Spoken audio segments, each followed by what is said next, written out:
Hi, it's Dwyer, gamblersadvisory.com, dwyervip.com. Remember, the opinion you should follow should be your own. Just consider this video to be a second opinion from a complete stranger online. You know, for everyone here on YouTube who discusses boxing, whenever it comes to top 10 lists, you're really in an impossible position. You're going to start naming guys, you're going to start, looking at film, you're going to start praising people. And invariably, some hardcore boxing fans are going to say, you got to be kidding. How could you even consider this guy for inclusion in, let's say, a top 15 list? Right? Then folks are going to come out of the weeds, they're going to say, hey, wait a moment. This guy who you haven't included, or this guy who you barely included, down here at number 14, belongs much higher. Right? Understand, this is what makes the sport of boxing so good. Right? Boxing hardcore fans walk around with a list in their head of the best in the sport pound for pound. They think everyone agrees. Then when you have a conversation with people, you find out that, hey, we don't agree. In fact, we agree on very little. Right? Guys who the press are telling us are great fighters. Right? Some of us might privately feel are overrated, are overinflated like balloons, have gotten gift decisions. Right? Have gotten bailed out by home run punches in the middle of fights. Right? Other guys who might not have titles, might have had a title and then been stripped, might have had managerial problems outside of the ring, might not have fought that many times in the ring, we might privately feel are actually the elites in the sport. So what I want everyone to do here, I'm going to turn the tables here. Let's spur conversation. This isn't really so much about my beliefs as it is BoxRec.com's beliefs on who the best are pound for pound in the sport. Let me just say this.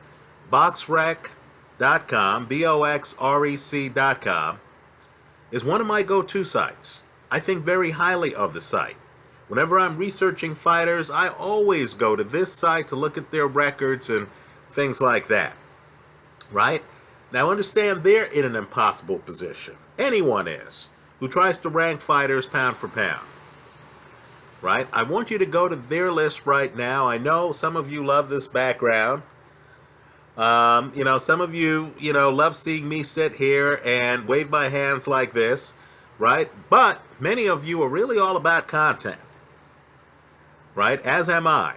And what I want you to do is to go to BoxRec.com right now, /records, pull up their top pound for pound list. Let's critique it. Right? Now, sometimes I'm here online and I'll say something I think is obvious. Right? James DeGale is the best at 168 pounds. I'm looking around. The guy has traveled to the U.S. to beat Andre Durrell. He's traveled to Canada, beat Lucien Bute. Right? The guy, Olympic gold medalist, even his loss against George Groves, very controversial. Right? Certainly didn't lose that fight by much, if you believe he lost it. Right? He takes on young lions like Brandon Gonzalez, destroys them. I've been talking about this guy since before he, got a shot at a title. He's nowhere to be found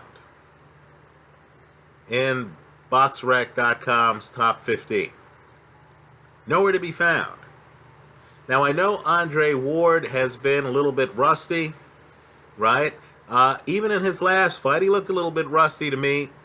But Andre Ward is still an unbeaten fighter, isn't he? This is a guy whose resume includes wins over people like Carl Froch, Chad Dawson, right? Mikkel Kessler. In other words, this is a guy who was in a Super 6. It's a double elimination tournament. Andre Ward does not lose a fight. In fact, if you research his background, you're going to find out that this is a guy who hasn't lost a fight since he was a teenager. Andre Ward somehow is not in the top 15 on BoxRec.com. right? Can't be found. Let's talk about the top 10 on boxrec.com. In my opinion, any top 10 pound for pound list that does not have Roman Gonzalez, 45-0, Roman Gonzalez in the top 10 is not one that I can take seriously. Roman Gonzalez, believe it or not, according to boxrec.com, is behind people like Danny Garcia. Now I know, Danny's unbeaten. I know Danny has fought some people, hasn't he? Right? Is there anyone watching this video who believes that Danny Garcia is better than Roman Gonzalez defensively? Is there anyone who believes Danny Garcia is harder to hit than Roman Gonzalez who's watching this video? If you exist, I hope you leave your comments in the comment section to this video. Is there anyone who believes that Danny Garcia has been as dominant in his career as Roman Gonzalez? Right? Yet somehow Roman Gonzalez is ranked number 14 on this list, right above Danny Jacobs. He's not in the top 10. Let me say this. You know, Manny Pacquiao, there was a time when I thought Manny Pacquiao had too much speed for Terence Crawford. I don't think that today. Certainly not after Crawford's masterpiece performance against Victor Postol. Understand, though, Freddie Roach, who saw Crawford up close, who was in the corner, right, in the corner of Victor Postol for the Crawford fight, doesn't want Manny Pacquiao, even though the fight would be big box office, fighting Terence Crawford in his next fight. Freddie Roach feels that Manny Pacquiao needs at least one fight to get up to where Crawford is right now. As Freddie Roach put it, Victor Postol, his fighter, who got dropped twice by Terence Crawford, got hit hard in the fight. Right? Freddie was there. He saw Crawford. He knows who Terence Crawford is now. But yet on BoxRec, Manny Pacquiao is ranked as the second best fighter pound for pound. Terence Crawford is ranked below him at number 3. Let's just say Freddie Roach didn't make this list. Let me say this too. Is there anyone watching this video who believes that Saul Alvarez can match Manny Pacquiao in hand speed? Folks, I would take today Manny Pacquiao over Saul Alvarez. In fact, and I know many people say, Dwyer, you're a Saul Alvarez hater. Understand, my hedge for the Amir Khan fight held. I thought Alvarez only had a puncher's chance in that fight. He got the KO. Right? Teddy Atlas didn't give him a round in that fight before getting the KO.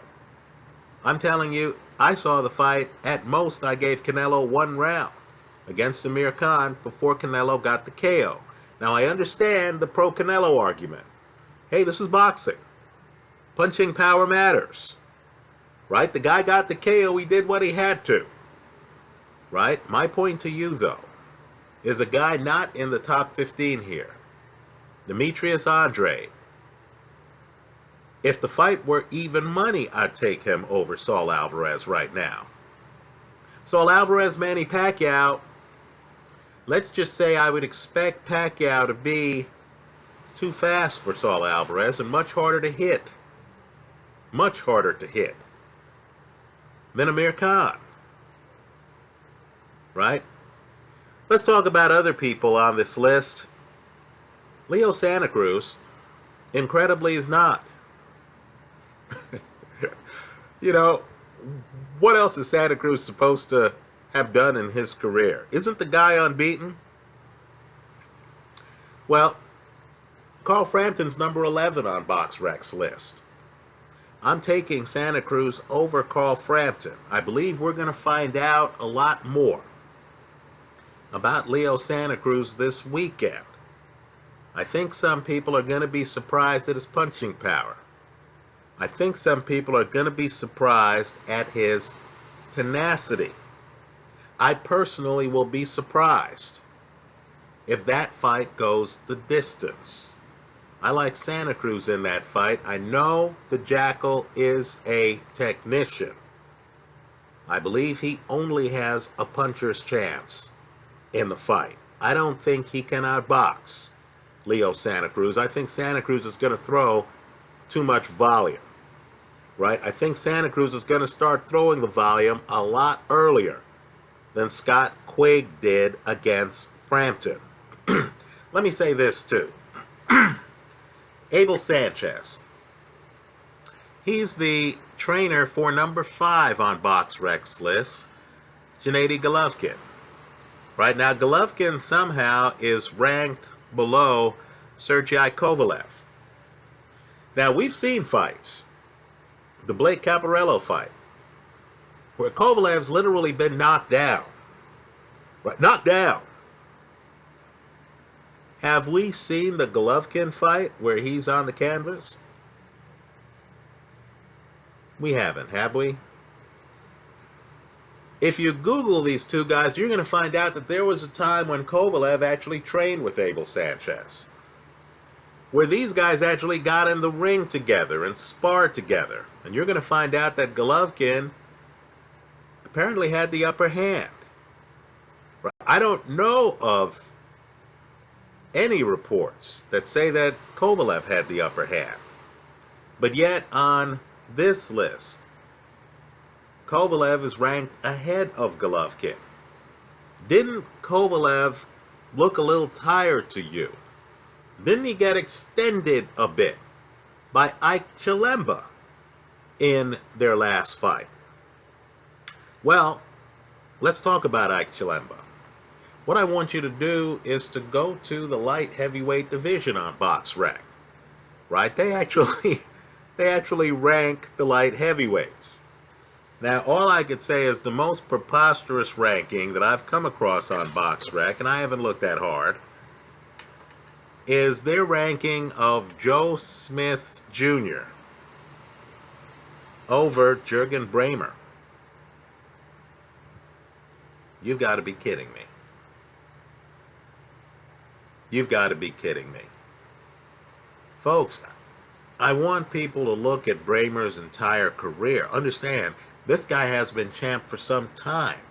I personally don't consider the upcoming fight Brähmer's having against Nathan Cleverly to be a competitive fight. Brähmer's one of the very best in the division. Now, Joe Smith Jr. beat Andres Fonfaro by early KO. Right? I applaud him. Good for him to take the fight. Good for him to deliver. But has he been around long enough to be ranked ahead of people like Brähmer, Artur Beterbiev, Jean Pascal, Ike Chilemba? Think about Chilemba. I know Chilemba's lost big fights, but this is a guy who traveled to the UK. Fought Tony Bellew twice.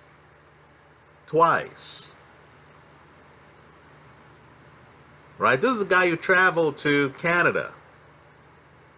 Fought Alvarez. This is a guy who traveled to Kovalev's backyard. Fought Kovalev. Still has never been stopped in a fight. Right? You couldn't even envision accusing Ike Chilemba of dodging guys when the guy is fighting Bellew and Kovalev, right? But yet, Joe Smith Jr., who might develop into a great fighter, who certainly doesn't on his resume have names on the resume like Bellew, like Kovalev, right? Who considered a big trip just traveling across the United States, traveling to the Midwest in the United States. That's very different than Chilemba hopping on a plane and traveling to Canada, isn't it? Right? To have him ranked ahead of Brähmer, Pascal, Beterbiev. Look at Beterbiev's Olympic history, amateur history. Right? To have him ranked ahead of Ike Chilemba, you've got to be kidding me. So just understand, any list we come up with of the top fighters, we're going to have differing opinions. There are going to be debates. That's why you have so many successful people here on YouTube making predictions on boxing. Right? Because it's the kind of thing that we discuss. This isn't track and field, where we look at a stopwatch and we say the fastest man in the world is Usain Bolt. Right? Where everyone sits around and everyone agrees, yes, Bolt is the fastest man in the world. Now, this is a sport where everyone has a stopwatch from a different time zone. Right? Some people are going to say, Roman Gonzalez, who else is there in boxing? 45 and 0. Right? What did Floyd retire at? 49 and 0? Right? This is a guy who has power, is offensively gifted. I can't even recall a time where I looked at Gonzalez after fighting the guy's been banged up. Right? You hardly see cuts on the guy. But yet, BoxRec doesn't have him in the top 10. They have guys like Keith Thurman in the top 10, who was just in a life-or-death struggle against Sean Porter, who they have at number 13. Think about it. That Thurman-Porter fight, I'm just telling you, as they were announcing the scores, I was convinced that the guy was going to say, and the new champion, Sean Porter. Right? That fight, razor close. But yet on BoxRec, Keith Thurman ranked number 6. Right? Sean Porter ranked number 13. Right? Now let me say this. I love Sean Porter. He shouldn't be ranked ahead of unbeaten Roman Gonzalez. Right? I'll also say this too. It's interesting that Freddie Roach, in thinking about his fighter Manny Pacquiao, right? Here's the name Terrence Crawford and says, no, Pacquiao's not ready. Pacquiao's not ready right now for Terrence Crawford. But yet, Abel Sanchez, the trainer of Golovkin, in an interview that's on boxingscene.com, another great site, says, hey, why doesn't Manny Pacquiao fight Keith Thurman? In other words, think about it. There's some part of Keith Thurman's game that has trainers believing that Manny Pacquiao could leave the State House in the Philippines. It is comeback fight. Fight Keith Thurman and do well against Keith Thurman. By the way, I'm one of those people who believes Pacquiao does well against Keith Thurman. Right? But yet, right, traders are saying, hey, don't think about Terrence Crawford. People are now calling Crawford a young Floyd Mayweather. People need to check the calendar. Crawford's now in his late 20s. Right? As I've said before, Crawford's doing things in the ring Mayweather wouldn't risk doing. Right? Switching, righty-lefty, for rounds. Right? Look at Crawford's KO percentage. Compare and contrast it to everyone else's in boxing, including Floyd Mayweather. Right? Crawford has a Ray Leonard-esque KO percentage. Right? So, take a look at BoxRec.com's pound-for-pound list. Let me hear from you. Right? I believe boxing's a great sport to bet on. I know I just lost on the Crawford-Posto fight. Okay, fair enough. But in my opinion, boxing is a great sport to bet on. Because as I look at this list, I'm just thinking to myself, wow, you know, you mean to tell me that Demetrius Andrade isn't on this list? That people feel Saul Alvarez, who I think Manny Pacquiao would give a hard time to today, right? So people really feel that Saul Alvarez is the best fighter in the world, pound for pound? You know, people really are ranking Carl Frampton that far above Leo Santa Cruz? I'll take my chances on some of these fights. Let me hear your take on their list. And let me say this too. I don't mean to pick on Joe Smith Jr. I was very impressed by his performance against Andres Fonfara. But you can't show up at the table at the last minute without a resume that includes fights against the biggest names in the division and suddenly leapfrog guys like Bramer, who've been champ for years, right? That's ridiculous to me. Anyway, let me hear from you. Leave your comments for me here online. Visit us at gamblersadvisory.com. Thanks for stopping by.